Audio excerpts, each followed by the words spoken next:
Good morning, everyone. Welcome to another Leadership Greater Washington Frontline conversation. We are thrilled to have Nicky Goren, the President and CEO of the Eugene and Agnes Meyer Foundation, a long time philanthropy in the Washington, D.C. region. So, Nicky, welcome. Thank you for joining us today. Thank you for having me. I'm thrilled to be here. I wish I could see everyone's faces, but I know they're all there. So how are you doing? I always start off asking people how they're doing. How's your health? How's your family's health?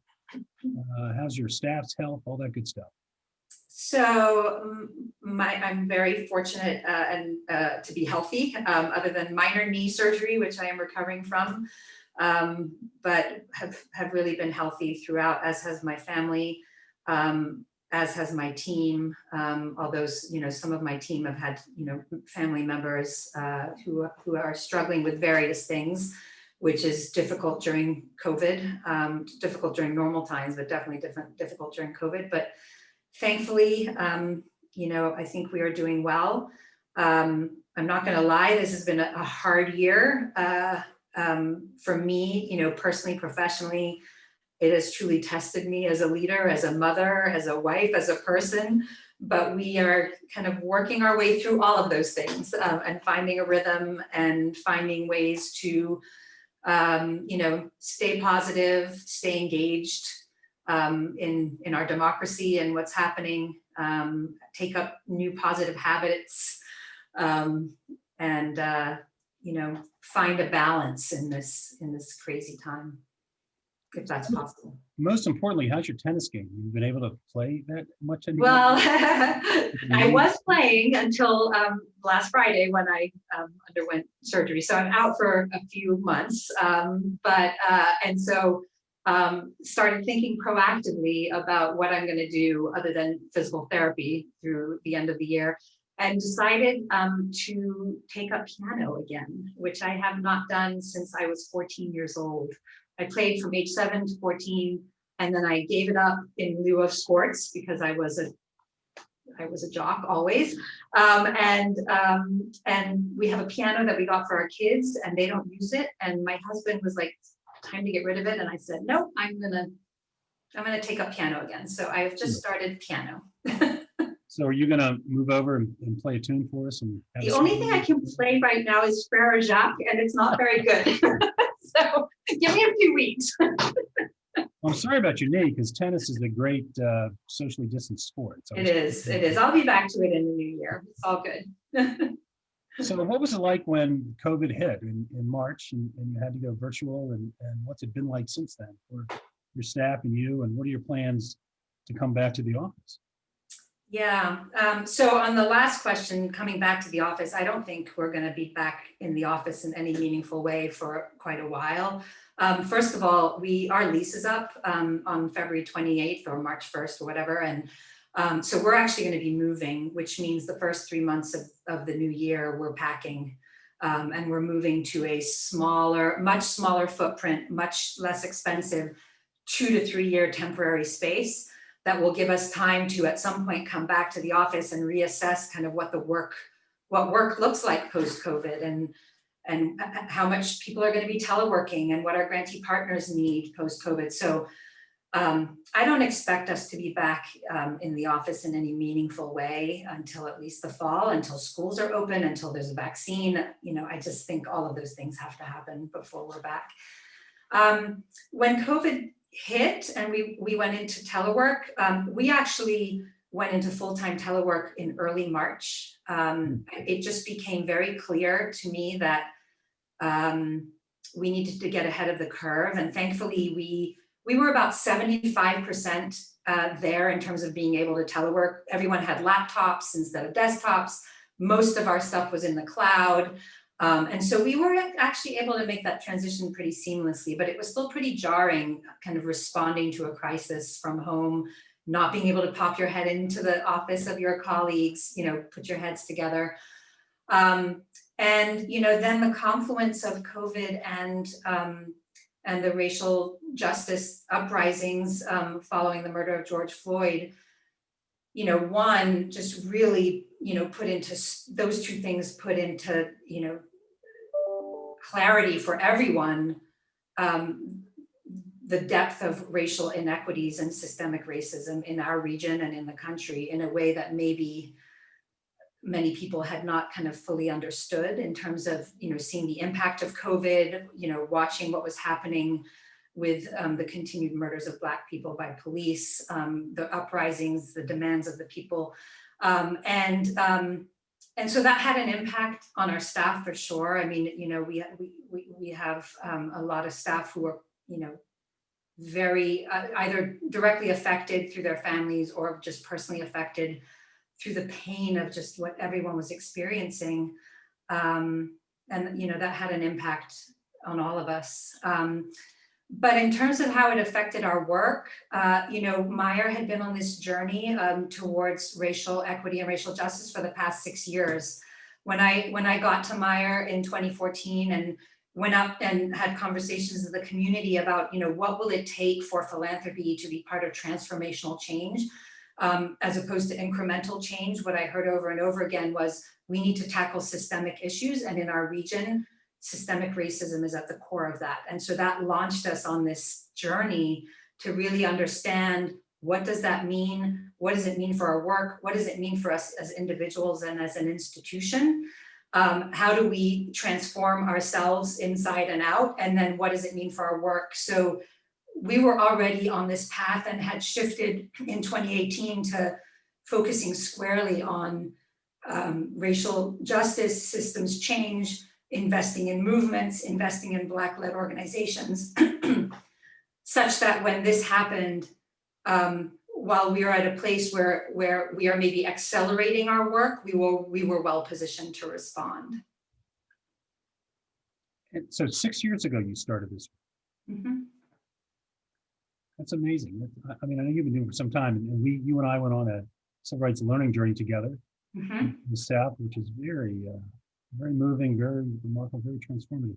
So, Yeah. so, so this, as you said, it's been a difficult year. We've got the pandemic, we've got the economic recession at best, we have the racial unrest, and we have climate change, which is always with us, and we're seeing that in California and other places. So how do you stay focused? How do you keep your staff focused in a situation like that, where all this is going on, and then they're working from home and they're not able to rely on each other the way they have in the past?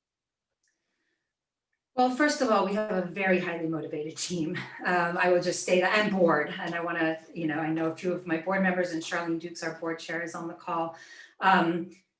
People are at the Meyer Foundation because they believe in the mission that we have put forth and the vision of an equitable Washington region in which systemic racism and its consequences no longer exist. That is why people are there in every position. So I just want to start there.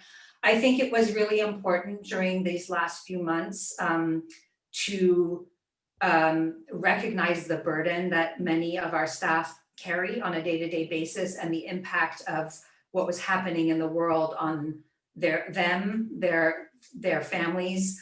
And so frankly, we really operated from a place of people needing the space and grace to cope with what was happening, whether it was working from home, whether it was teaching their kids from home, whether it was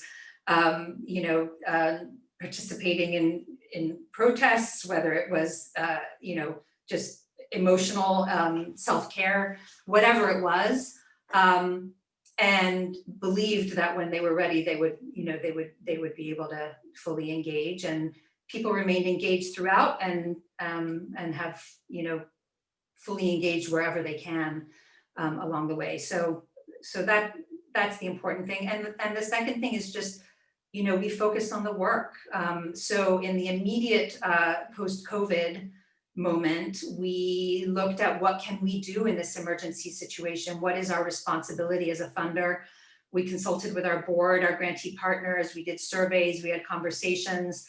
And our first initial response was at first to increase our payout for 2020, recognizing that even in a recession, this was not a moment for philanthropy to retract. Particularly in a recession, it was not a moment for philanthropy to retract. We offered automatic renewals and accelerated payments to our existing grantees, so they didn't have to go through any of the hoops or paperwork. We gave flexibility around grant objectives and timelines and terms of the grants. And then we committed an additional $1 million towards the kind of collective emergency response efforts that were happening across the region, the Greater Washington Community Foundations, COVID-19 Emergency Response Fund, the United Way, some of the community foundations in Northern Virginia, as well as mutual aid groups that were actually working in community, getting cash in hand to people who needed it, doing services, deeply embedded in community. So we really were focused on, supporting the nonprofit sector and the organizations and the movements that needed support in the moment, and that really was motivating to everyone to be engaged. So I want to ask about your personal feelings about this summer. You've been working on racial equity for 6 years in the region. You went on that civil rights learning journey. You participated in the RAG, Washington Region Association of Grantmakers, putting racism on the table. And you've worked with LGW on our racial equity group as well. So here we are this summer, and George Floyd is murdered, and there's sort of unrest across the country and frankly across the world. In some ways, it's discouraging because we're still fighting the same battles that we fought, that we saw on the civil rights learning journey that we saw 5 years ago, where we had a discussion, the Leadership Greater Washington had a discussion on police community relations with Howard John Wesley from Allen Street Church. And I mean, what were your thoughts as you went through this summer and saw all this happening and saying, gee, I've been working this for 6 years and where are we? Yeah, so I will say we've been working on this for 6 years on an issue that is 400 years in the making. Yes. So 6 years is a drop in the bucket. I, as a person, have learned a lot, but have a long way to go in terms of my own kind of deep understanding.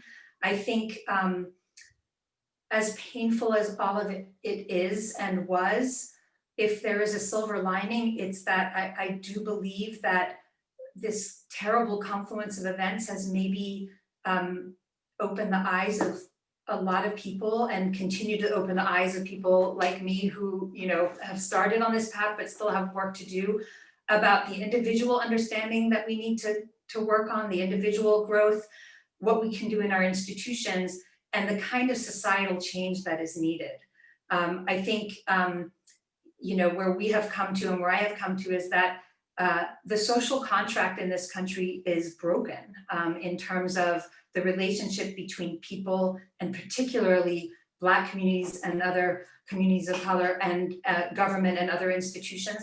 And this is an opportunity to take the terrible lessons that we learned over the last year and put them towards changing that social contract to something that works for everyone, to something that recognizes the humanity in everyone, and that centers the voices of the people closest to the issue, which we have as a country just never really done, and actually found ways to make sure that those voices are often marginalized and sidelined. So there, to me, I'm a little bit hopeful actually that maybe this is the turning point we needed, despite the rhetoric that we're seeing, despite the fact that it's so out in the open. Maybe that's a good thing, because more people will recognize how embedded it is, and that it's not about individual bad actors. It's not about individual policemen.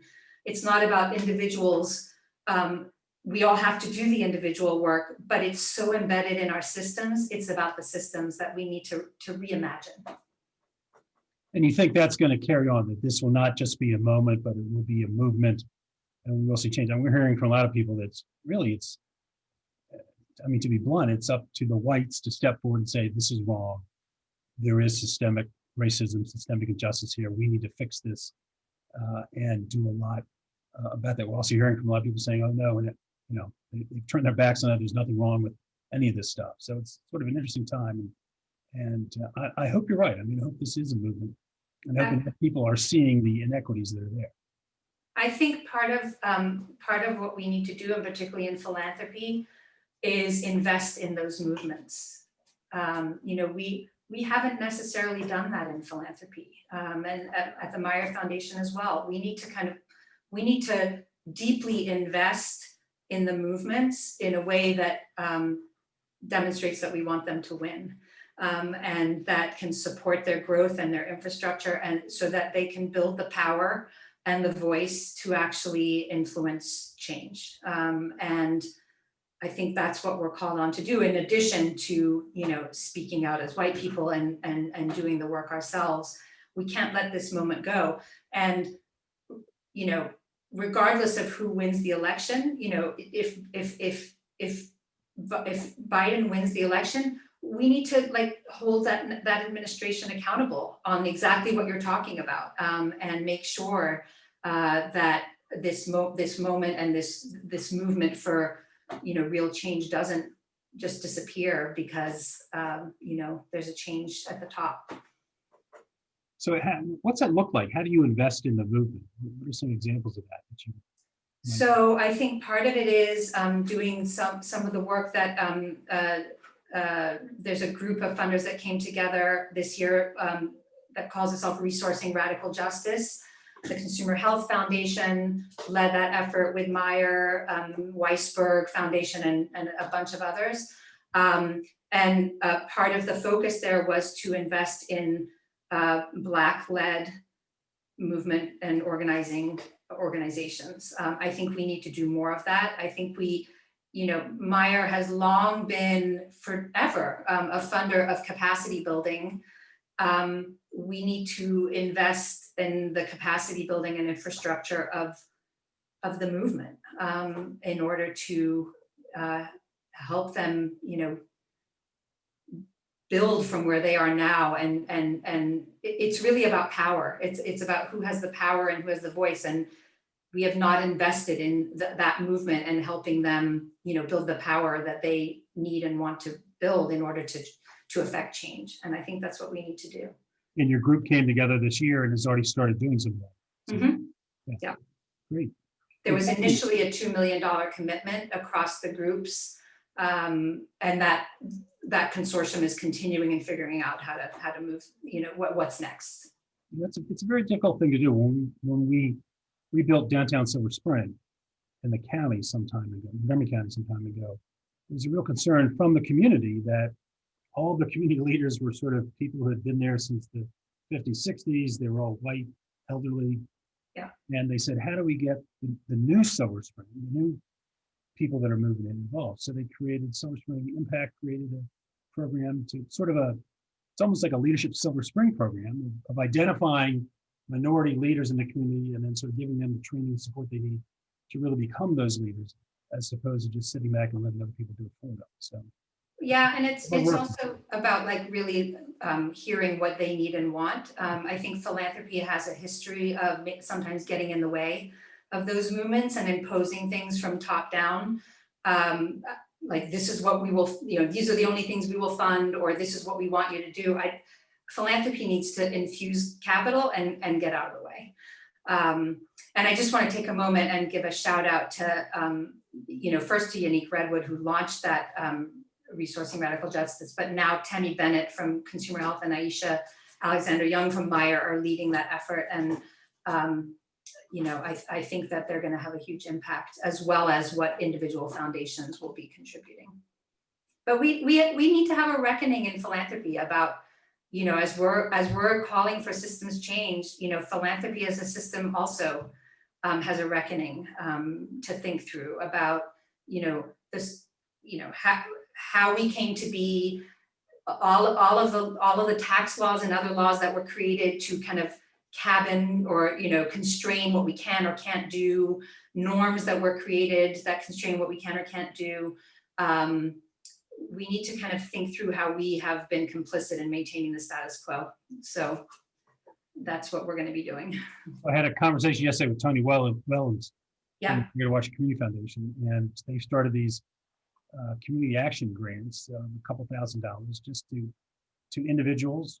She said we never give to, and to organizations who want to do something to help improve their block, their neighborhood, their community, and make a difference. And she said it's very different from what they usually do. It's a very easy application. There's not a lot of paperwork involved, not a lot of justification. It's just, here, go out and do this and just show us you did it. So yeah, it's really important. There's going to be, there needs to be a conversation post-COVID or whatever we want to call this era of kind of all the things that we did differently that we should continue doing, whether it's the way the applications, whether it's the automatic renewals, who we're funding, what we're funding, cash in hand, getting cash into people's hands has been a big focus. Yep. I think we need to look at that more and think about that. Along with that, we just released an RFP, and I think the deadline is tomorrow at Meyer for equitable and just COVID-19 recovery grants, $500,000 to organizations that are focused on a just and equitable COVID recovery. We're prioritizing BIPOC-led organizations, projects, campaigns, organizations with budgets of less than $1 million, which again, philanthropy tends to say, oh, we want to invest in organizations that scale and then that are at scale, and then we invest in the same organizations over and over again, and often cut out groups like this. We're looking for organizations we haven't previously funded, and coalitions that are leading campaigns focused on a more equitable and just system in the pandemic recovery. So this is the evolution. This is the evolution of the work. But isn't it exciting to be part of that? I mean, it really, for all its problems and the tragedy that's going on, it's an exciting time to be alive, to be part of making a difference, because the change and the innovation is happening so quickly, and you're able to make a big mark that way. It is exciting, and it's just so important. I mean, my view is that it's not a nice to do, it's a have to do, and that philanthropy really, all of philanthropy needs to think through, like, do we want to really be part of transformational change, and how do we do that? And I think, forever being in a cycle of only funding programs that are addressing things on the back end and never funding things that are going to the root cause means we'll never get out of this cycle. And I think it's just so critically important. And I also just believe that race and racism is at the core of everything in this country. I really do. It's been embedded since day one, and we've never come out of it. We've never reckoned with it. It's just kind of shape shifted, and we just need to address it, name it, and address it head on. As Ibram Kennedy said and wrote, stand from the beginning. You're absolutely right. And I think part of the challenge for people like me is to get the true history of what's happened in this country. A lot of things we had no idea, were never taught, and it really does make a difference in how you perceive the country and the history of the country and the challenges that this country faces. So let me, if I could, I've got some audience questions for you. Sure. So let me start off with a question from Bob McCartney. Sorry. He wants to know what are state and local governments doing to advance racial equity? What should they be doing? And sort of the DC regional policies that you're seeing for racial equity. Well, there is some activity there, and it's something we want to continue to influence and push. But I think just this week, the DC Council passed the REACH Act, which is really focused on embedding racial equity, a racial equity lens, particularly in the executive branch, doing racial impact analysis of legislation, of programs, creating an office of racial equity somewhere in the executive branch. And this was led by Council Member McDuffie, who has been pushing this for a while. So I think that's progress. I think Montgomery County has made a lot of progress in terms of doing this kind of racial impact analysis.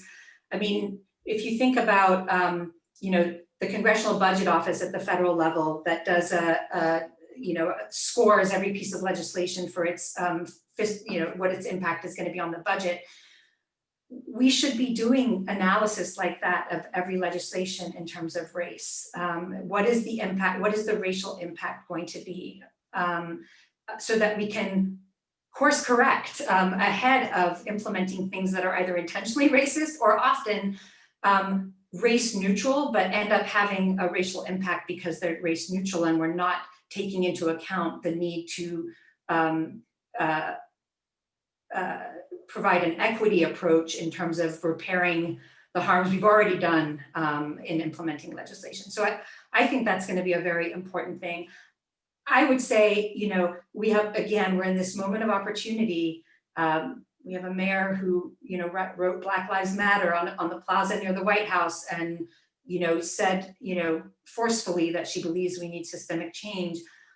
Let's talk about what that looks like. Let's talk about, you know, how we center the voices of people closest to the issues of Black people in the district and across the region in reimagining what the district could look like going forward. Let's talk about prioritizing that over perhaps other things. That's the way we're going to make progress. Are there any changes in public and private policies that advocates and activists should be pressing for in order to advance racial equity? There are many, you know, I mean, I'm sure you've heard about a lot of them. Some of them are about process, which is what I've just been talking about, and about, you know, training people in government to do, you know, on racial equity, and, you know, so that people kind of have that lens as individuals as they're doing this work. But there are a lot of organizations, the Black Lives Matter organization, the People's Demands. They've set out a pretty clear vision about the kinds of changes they want to see, and that I think we should all want to see. There's nothing, to me, there's nothing in there that is objectionable. It actually is about creating the kind of society that we should all want to live in. So I would point people to those. So we've got a question from Selena Singleton about Montgomery County, and they passed the Racial Equity and Social Justice Act in 2019. How is Meyer working with local governments on these racial equity issues? Hi, Selena. So in that case, the way we supported efforts in Montgomery County was primarily through grants that we made to Leadership Montgomery for their racial equity training that they did with hundreds of people across the region, including, my understanding is, the entire Montgomery County Council who went through it together and subsequently used, you know, their learnings to influence how they're doing their work. And I also believe that Julian Haynes on my team is involved in some of the coalitions that are having conversations and discussions about the change. We're also supporting a lot of nonprofit groups like Identity and other groups in Montgomery County that are pushing for you know, racial equity in Montgomery County. So that's how we've been doing it to date. I think going forward, we're going to increasingly be looking to invest in building the infrastructure of movement organizations across the region in Maryland and Virginia and in DC. So Rob Malone has a question. Are you seeing the board leadership of any organizations really making progress on racial equity that you'd like to spotlight or shout out? I would give a shout out to the Meyer Foundation board because, you know, they've been on this journey with us since the beginning. And I just want to start there. And I know a number of my board members, you know, they may jump in. You know, we started from a place of not even having an understanding of across the board and staff of what some of these terms meant. And we have gone through this together and we've grown together, and and you know, board members have rolled off and new board members have come on with more expertise, and but this board has been really committed to growing with the staff and learning together and moving the work forward. So I just say, I just, you know, have a huge admiration for the Meyer board. And Rob's got a follow-up question. Are foundations going to start looking at the diversity of senior and board leadership of organizations in their funding selection process, in their decisions? So I think the answer is yes. I mean, I know, you know, Tonya Wellens can talk about what the COVID Emergency Response Fund did in terms of, you know, prioritizing organizations led by people of color across the region. You know, that was a priority for them. It's certainly a priority for Meyer. It's a priority for the Resourcing Radical Justice Group. I think if our goal is to help and support building power and investing in the movements of the people who are closest to the issue, then we necessarily have to look at who is in leadership and how connected they are to the communities they are purporting to represent and support. So since you gave a shout out to the Meyer board, we've got a question from your chair, Charlene Dukes. Can you describe what the North Star has potential? Can you describe what the North Star has the potential to look like in this work? Many communities of color and others impacted by the current social construct understand that the attention and action can wane. How does Meyer and other organizations stay focused for the long view, for the long haul? Yeah, I keep hearing that it's at least that there's a fear that in philanthropy and even at the Meyer Foundation that it's a passing thing.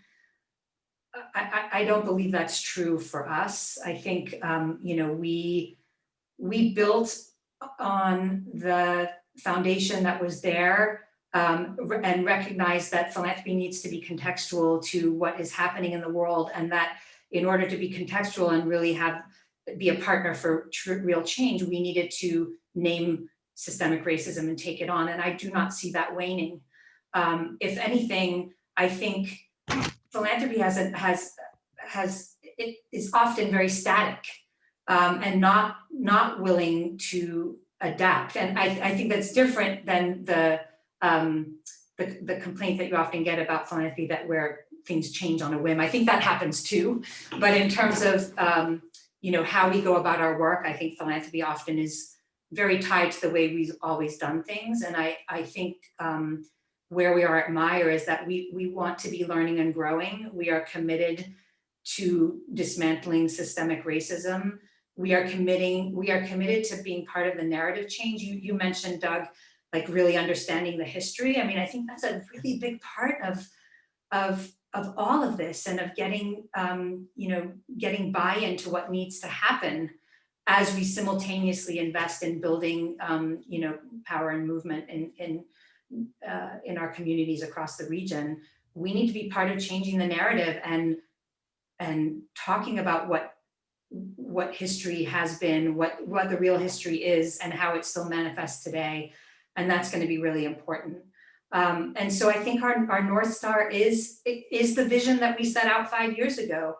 We want this region to be one in which systemic racism and its consequences no longer exist. We are going to continue to fund that and fund it, very directly and unapologetically, and we want to influence others in philanthropy to do the same, because that's what it's going to take. We have a question from Joan Neal. If you provide the capital and then step away, how then do you measure the effectiveness of your improvements? So that's a really good question. And I would say a couple of things. I think there's been a lot of work done to establish indicators of progress for movement building, advocacy, organizing, that we can use in partnership with our grantee partners to have an understanding of whether there is progress in terms of the goals that they are trying to meet. That being said, I think the thing about movements, and one of the things that we've learned, is that they are not static, they are not linear. One of our board members, who is the executive director of New Virginia Majority, Tran Nguyen, talked about, she shared with our board and our staff the journey that New Virginia Majority was on, where 10 years ago, they started down the path of organizing around education and education reform and what communities wanted out of public education. And so they had goals around that, but as they continued to do the work, what they came to understand from the communities they were working with was that actually one of the most important things to those communities was actually voting rights and the ability to vote and the ability for returning citizens to vote. And so over a period of 9 years, they kind of went through this process with this community that ultimately ended in the governor reinstating voting rights for returning citizens, with several deviations along the way that were about the process of voter registration and the process, the databases, who had the databases of registered voters, and so we talk about the fact that if they had had a funder that said, we only fund education, the funder would have pulled out when the community said, actually, like, what's really important to us in this initial phase is this, because that'll actually eventually help us get back to influencing education and other things. They might not have been able to continue getting funding, and if we applied strict traditional metrics, they might not have been able to continue that work. So I think we need to kind of expand our thinking around how we measure success of this work. We need to be patient, we need to be in it for the long term, and we need to trust what the communities say they need and where they're going. Got a question from Robert Gunling, and he wants to know what efforts are underway for foundations to invest more in nonprofit organizations in Wards 7 and 8. So I can't speak globally. I would say that over the last few years, that's been a direct focus for Meyer. And again, part of our shift has been to invest much more heavily in systems change, movement, community organizing groups. And so we have a number of partners in Ward 7 and 8 that are doing that work. But I can't speak to kind of the overall philanthropic community's focus on that, although my guess is that there is a large focus in investing there. Beverly Hudnut has a question. There's a great need for baseline education, parentheses, implicit bias, for people who are just starting this important journey. How can you show respect for that and provide the education needed, while also respecting the need to push forward in a more aggressive manner to meet the needs of people who waited far too long to have these conversations? It's such a good question, Beverly. I think I agree with you. I think both are needed, and I think there have been a lot of great opportunities across the region, some of which Doug mentioned. I would also mention Leadership Montgomery and the work they're doing with the REI. I think it's a both and I think we need to kind of recognize, and I'll just recognize for myself, I'll just say for myself, 8 years ago, I just don't think I could have had any of these conversations. I'm not sure I really deeply understood the depth of systemic racism in this country, the challenges that people of color face every single day, the burden that people are under, the need for systemic change, the role of philanthropy, any of these things. So I think we need to continue finding ways to invite people into the conversation, help people have the aha moments that so many of us had and are continuing to have, that will then lead us to continue on our individual journeys while simultaneously funding in a big way the movements and the organizations that can really push the work forward. And we got another question from Bob McCartney. In the immediate future, what needs to be done to advance racial equity in responding to COVID-19 and the recession?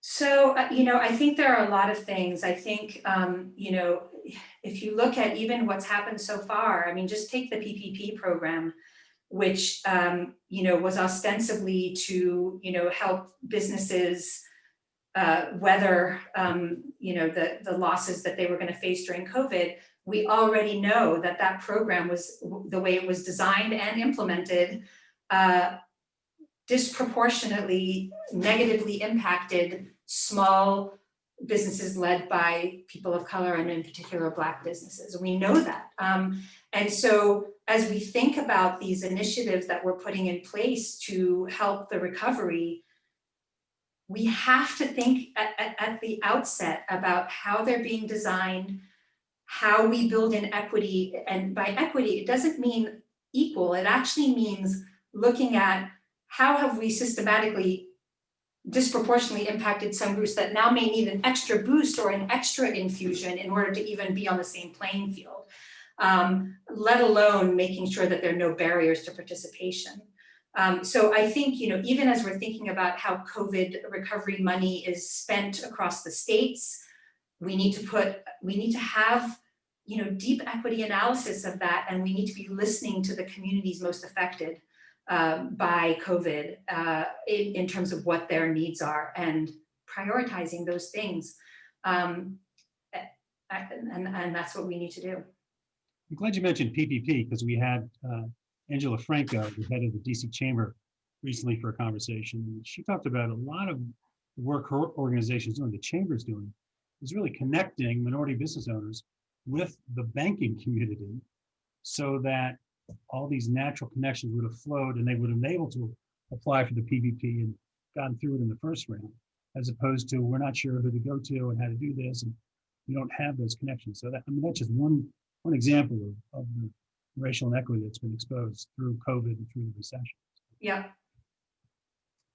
A question on, have you considered, from Edwin Washington, have you considered funding to help small businesses during this time of recovery? So we have not directly. We talked briefly at the beginning of COVID. We actually, one of the things we did was we lined up some finance experts to support our nonprofits to apply for PPP because it was so complicated. There was so much involved, and many of the organizations who were likely to be left out probably didn't have the infrastructure. And we talked at that point of possibly making that available to small businesses, but just didn't have the bandwidth. We are also, relatively small. We make about $8 million in grants a year, and so just didn't have the capital or the capacity to do that. I feel like maybe the United Way talked about doing this, but I'm not sure. I don't know if you know, Doug, whether the United Way focused on small businesses. I know they gave some grants organizations to help small businesses. So, so what, talk to us about leadership lessons. What have you learned over the past 8 months now, and anything new in leadership lessons that you've learned? Yeah, so one, we can be nimble and flexible and speedy when we need to be. And I just think that's a really important lesson for us to take with us post-COVID when, maybe we need to continue in that mindset because I think the community really benefited from it. Our staff really benefited from it. I mean, we made a lot of changes internally immediately that just made sense, from obviously from teleworking, but also, how we think about our workday, giving people time and space to step away, very liberally, supporting our staff with funding for their internet and their phone costs. I mean, a lot of different things that we did that just seemed like no-brainers during COVID that maybe we just need to maybe change our mindset. Certainly, leading through unprecedented times. I would ask you the same question. I mean, I think we've all learned important lessons, and there were probably many days where I was like, I don't know if I can do this, but at the end of the day, we probably can. So maybe learn that about ourselves. The good news for me is I get to ask the questions here. Do you think that nimbleness, flexibility, innovation is something we need to carry on post-COVID? It's a new way of business. I agree with that. Yeah. Any good news you want to share with us? Anything you want to announce? Well, I think the good news is back to your earlier question. For all of the awfulness that so many people have experienced, that our organizations are going through, and what we're seeing in the world, and the appropriate anxiety that so many people have, I do think that the good news story is that there is momentum, and that it's now our responsibility to help capitalize on that momentum by really kind of looking at internally at ourselves, doing the work we need to do to understand what's happening externally, and then being part of the voice for change. I just don't think our society can go on the way we have. And I just view this year, the last 4 years, but this year in particular, as kind of that has to be that turning point, because I'm not sure where we go from here otherwise. So to me, that is good news. And I think these new ways of working and what's possible, and I think that's good news. So yeah. Any Leadership Greater Washington members that you sought advice from or have reached out to you during these last few months during the pandemic? Yeah, there's so many. The people that come to mind, Richard Bynum is a very, close friend and someone I reached out to. We've talked a couple of times, Neil Outbert, Muriel Wilkins, and then my group that Angela mentioned on our last call that they have named us LGW Party of Four, which is Angela, Sarah Brenner, who has just been a huge support to me personally over these last few months, and Sherry Werb. And then our class had a couple of Zoom calls. I was on one, and that was just so great just to have that community to come together at a time where we just all, I was feeling so isolated, working out of my house, not knowing how to connect. And that was just a real blessing to have the forces in Living the Dream 13 bring that together and bring us together. No, that is nice. It's really one of the strengths of Leadership Greater Washington, of keeping those connections going, keeping those bonds going in very tough times. Yeah. Be able to reach out to you, whether it's your Party of Four, whether it's your Mind Trust, whatever. It's great to see that you're taking advantage of that, and we have a lot of other people doing the exact same thing. So you're not alone. Yeah. I want to thank you, Nikki, very much for this conversation. I really enjoyed it. I want to thank PNC for sponsoring this. And our next Frontline conversation is with Glenn Ogilvie, who is the Chief Executive Officer for the Center for Nonprofit Advancement, and that's next Tuesday, October 27th at 3 p.m. And Nikki, let me give you, you're getting a lot of shout outs from your class members in particular here. Let me give you the final word, Nikki. Living the Dream 13, go living the dream. I want to say thank you to Doug and Leadership Greater Washington for this program, but also for what you've done in COVID and the pivot that you made to stay kind of connected and relevant and important, maybe more than ever during this time. And the last thing I will say is go vote. Make your plan today if you haven't done it yet. Please vote. I voted, and I got my email confirmation saying they had received my ballot. So excellent. All good news. Yes, please vote, everyone. It's an important election coming up. And we went a whole almost hour without talking about the election, which is wonderful. Nikki, thank you so much. Thank you, everyone. Hope to see you next week with Glenn Ogilvie. Take care and have a great day. Thank you. Thank you.